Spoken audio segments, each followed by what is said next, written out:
How have you seen customer evidence and, customer stories sort of change over the course of your career? Like, have you noticed any trends? Obviously more video because that's just like a macro trend. But other than that, what have you seen in, the past decade that you've been, at the forefront of B2B software marketing specifically? Back in my day, right, we're talking 10 years ago when I started doing marketing for B2B, customer evidence was limited pretty much to single page PDF docs that like people might literally print or more likely like attach to an email to someone.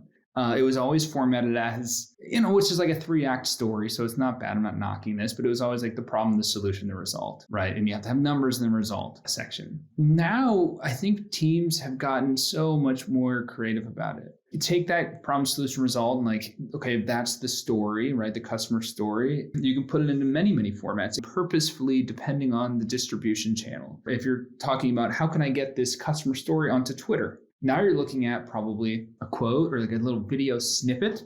Maybe it was like, hey, here's one of the keynotes from our event. Here's a 30-second snippet and click to see the whole talk. So a little like snack-sized nuggets.